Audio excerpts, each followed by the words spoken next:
Bà hãy nói đi, bà Vanga. Trước mắt bà lúc này là một bức tranh rất thật, đó là gương mặt của một người. Vâng, tôi thấy rất rõ. Cho dù điều gì đã xảy ra trong quá khứ, hiện tại hay tương lai, thì thấy được tương lai của người này hay người kia thì cũng hệt như tôi đang xem cuốn phim quay từ đầu đến cuối về cuộc đời của một con người vậy. Nhà tiên tri mù Baba Vanga được cho là thật sự nhìn thấy tương lai, hay tất cả chỉ là sự trùng hợp kỳ lạ của lịch sử? Một số người tin rằng bà đã tiên đoán chính xác nhiều sự kiện lớn. Vậy những lời tiên tri nổi tiếng nhất của Baba Vanga và những sự kiện được cho là đã ứng nghiệm là gì? Ôi anh bạn vàng, chỉ vì tiền mà anh chịu bán mình như thế này à? Ta đọc được điều đó ngay khi anh bước vào căn phòng này. Cả đời anh cứ phải tích góp từng tí một, để rồi giờ thì anh lại mắc bệnh Parkinson. Này chàng trai trẻ, hãy nghe cho kỹ những điều ta nói đây. Không, cậu không đau đớn gì cả. Cậu không đau mà chỉ sợ hãi thôi. Hãy tới chỗ bác sĩ tâm lý để ông ta khám cho cậu. Sau đó hãy tắm nước nóng 20 lần, thế là bệnh sẽ khỏi thôi. Tháng 5 hãy quay lại đây và nhớ mang theo một món quà đấy. Giờ thì chào tạm biệt. Đó chỉ là một trong rất ít những lời tiên tri của bà Vanga. Ngoài ra còn có những lời tiên tri được cho là ứng nghiệm khác, như là bà dự đoán về cái chết của chính mình, một chi tiết khiến nhiều người rùng mình. Baba Vanga được cho là đã tự tiên đoán ngày mình qua đời. Ta sẽ rời khỏi thế giới này vào ngày 11 tháng 8. Và thực tế, bà qua đời vào ngày 11 tháng 8 năm 1996. Dù không có tài liệu ghi âm chính thức, nhưng điều này được nhiều người thân và bác sĩ xác nhận. Dự đoán về thảm họa Challenger, theo một số nguồn, Baba Vanga từng nói niềm tự hào của nước Mỹ sẽ rơi từ bầu trời và biến thành tro bụi. Nhiều người liên hệ điều này với thảm họa của tàu con thoi Space sát thủ Challenger năm 1986. Tàu Challenger phát nổ chỉ 73 giây sau khi phóng. Toàn bộ phi hành đoàn thiệt mạng. Dự đoán về cái chết của Stalin, một trong những lời tiên tri hiếm hoi khiến Baba Vanga gặp rắc rối với chính quyền. Bà được cho là đã nói cánh cửa của người đàn ông thép sẽ đóng lại và ông ta sẽ không còn sống lâu nữa. Người đàn ông thép được hiểu là Joseph Stalin. Theo một số tài liệu, lời tiên tri này được đưa ra trước khi Stalin qua đời. Kết quả là Stalin mất năm 1953. Baba Vanga từng bị chính quyền triệu tập vì phát ngôn này. Dự đoán về vụ ám sát Indira Gandhi, Baba Vanga được cho là đã nói người phụ nữ mặc áo màu cam sẽ ngã xuống, máu sẽ đổ bởi chính những người bảo vệ bà. Điều này được liên hệ với cái chết của Indira Gandhi năm 1984. Bà bị chính vệ sĩ của mình ám sát, vụ việc gây chấn động toàn thế giới. Điểm đáng chú ý là chi tiết bị giết bởi người bảo vệ trùng khớp đáng sợ.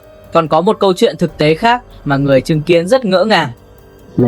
Khi chúng tôi bắt đầu quay những thước phim đầu tiên thì đột nhiên Vanga hỏi làm sao mà các anh quay được nếu máy quay không được mang đi sửa.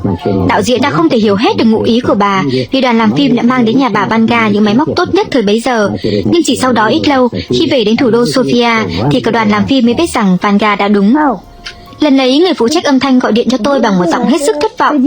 Tôi lập tức hiểu rằng có vấn đề gì đó liên quan đến tiếng động hiện trường của đoạn phim nên đã hỏi anh ta, phim không có tiếng phải không? Anh ta trả lời, không có tí tiếng động nào cả. Thế là chúng tôi chẳng quay được gì trong lần gặp gỡ đầu tiên ấy. Câu chuyện về những thước phim trong lần đầu tiên không có tiếng động mãi mãi vẫn là một điều bí ẩn. Nhưng vẫn để lại thắc mắc rằng người phụ nữ nông thôn lạc hậu ấy không thể nào hiểu được về những loại máy móc hiện đại nhất thời bấy giờ. Có lẽ bà đã cảm nhận được bằng một thị giác đặc biệt nào đó. Và Vanga được biết đến cũng là một người khó tính. Nếu ai đó cố tình chen lên sẽ bị đuổi ra ngoài và không bao giờ gặp người đó nữa. Hãy ngồi xuống và đưa cho tôi miếng đường, đưa cả mảnh giấy nữa. Bà từ đâu đến đây? Bà đến có việc gì? Ai ghi danh cho bà vào đây? Bà đến từ khi nào vậy? Tờ giấy ghi thứ tự đâu? Bà ra ngoài đi. Thế là thế nào? Bà định đánh lừa bà lão Vanga mù là này hay sao? Không ai dám làm thế với ta. Không thể làm như thế được. Lời tiên tri này ít tài liệu xác thực hơn nhưng vẫn thường được nhắc đến vì mức độ trùng hợp.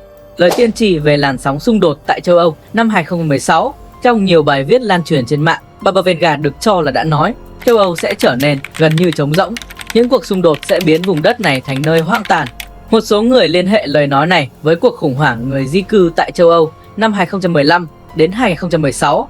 Hàng triệu người từ Trung Đông và Bắc Phi đã tràn vào châu Âu, chủ yếu chạy trốn chiến tranh tại Syria. Căng thẳng xã hội gia tăng tại nhiều quốc gia như Đức, Pháp ấy.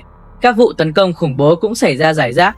Sự trỗi dậy của tổ chức IS, bà nói, những kẻ cực đoan sẽ nổi lên từ phương Đông. Chúng sẽ mang theo nỗi sợ hãi và chiến tranh. Nhiều người cho rằng điều này ám chỉ sự trỗi dậy của IS. Từ năm 2013 đến 2014, IS nhanh chóng kiểm soát nhiều vùng lãnh thổ tại Iraq và Syria. Chúng tuyên bố thành lập nhà nước Hồi giáo, thực hiện hàng loạt vụ tấn công khủng bố trên toàn thế giới, gây ra nỗi sợ hãi toàn cầu, những thảm họa thiên nhiên kinh hoàng. Baba Vanga được cho là đã cảnh báo thiên nhiên sẽ nổi giận, những cơn sóng lớn và động đất sẽ cướp đi nhiều sinh mạng.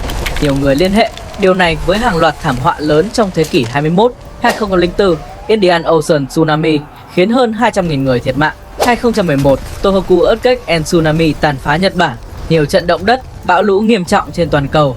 Những sự kiện này thực sự xảy ra và gây hậu quả khủng khiếp. Khủng hoảng kinh tế và đại dịch năm 2020, một trong những lời tiên tri được nhắc đến nhiều nhất gần đây là sẽ có một thời kỳ khi tiền bạc không còn ý nghĩa, con người sẽ phải vật lộn để tồn tại. Nhiều người liên hệ điều này với đại dịch Covid-19. Năm 2020, thế giới rơi vào khủng hoảng, hàng loạt quốc gia phong tỏa, chuỗi cung ứng đứt gãy, thực phẩm và hàng hóa khan hiếm ở nhiều nơi. Tại một số khu vực, người dân không thể ra ngoài mua đồ, giá thực phẩm tăng cao, nhiều người mất việc, thu nhập giảm mạnh. Điều này tạo cảm giác rằng tiền có nhưng không mua được hàng, và trong một số hoàn cảnh, đồng tiền gần như mất giá trị thực tế. Cuộc đời của bà có nhiều điều kỳ lạ ngay từ lúc sinh ra. Venga sinh ngày 31 tháng Giêng năm 1911 trong tình trạng sinh thiếu tháng. Cơ thể, các ngón tay ngón chân vô cùng yếu ớt. Thậm chí theo phong tục địa phương thời đó, bà chưa được đặt tên ngay vì sợ không sống nổi. Mãi mà cô bé không khóc một tiếng nào. Thế rồi vài tháng sau khi cô ra đời, một người lạ đến nhà cho bà uống một loại nước nhớt màu đục. Một tuần sau đó, Venga khỏe lại một cách thần kỳ. Cô bé bật khóc rất to vào lúc nửa đêm. Bà của cô bé nói với người mẹ rằng Bây giờ mới là lúc cô bé được sinh ra. sau sự kiện đó, bà được đặt tên là Vangelion, tiếng Hy Lạp, nghĩa là người mang đến tin vui. Sau này mọi người gọi lái đi thành Venga. Và có tuổi thơ đầy bất hạnh, mẹ bà qua đời khi bà mới 3 tuổi. Cha bà sau đó bị động viên vào quân đội trong Thế chiến. Một khiến bà phải sống dựa vào sự chăm sóc và lòng tốt của những người hàng xóm trong cảnh nghèo khó. Rồi một biến cố khiến bà mù lòa. Năm 12 tuổi, một cơn lốc kinh hoàng đã cuốn bà Venga đi xa 2 km. Khi được tìm thấy, bà đang nằm thoi thóp, bị vùi lấp dưới đất đá và cát bụi găm đầy trong hốc mắt. Gia đình quá nghèo, không có tiền phẫu thuật, dẫn đến việc bà vĩnh viễn mất đi thị lực. Bắt đầu từ năm 16 tuổi, bà được cho là có khả năng nhìn thấu tương lai và giao tiếp với linh hồn người chết, tìm kiếm vật bị mất và dự đoán chính xác nhiều sự kiện lớn của thế giới, trở thành nhà tiên tri lừng danh thế giới. Rất nhiều người tìm đến và bà đã giúp đỡ họ ngay cả việc chữa bệnh. Tôi nghe nói cậu ta bị mắc bệnh béo phì phải không? Vâng, đúng như vậy. Nhưng cậu ta mới chỉ chống bị béo phì thôi, không có gì đáng ngại cả. Hãy để bác sĩ khám cho cậu ta, bác sĩ sẽ giúp được. Rồi cậu ta sẽ khỏi ốm thôi, giờ thì tạm biệt. Bà cũng thích sắp xếp những món đồ của mình. Thật là lạ, bà còn có thể ghi nhớ hết từng món quà do ai tặng. Con búp bê Nhật Bản này là Sharon Aristakov tặng tôi. Còn những con búp bê này được mang đến từ miền Bắc Bulgaria. À không, từ miền Bắc nước Đức. Đó là món quà mà Chris Christopher tặng tôi.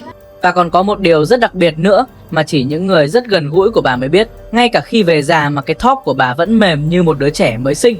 Nhìn lại toàn bộ những lời tiên tri của Baba Vanga, có thể thấy một điểm chung rất rõ. Phần lớn đều không có mốc thời gian cụ thể và thường được diễn đạt bằng những hình ảnh, ẩn dụ và những câu mang nhiều tầng nghĩa.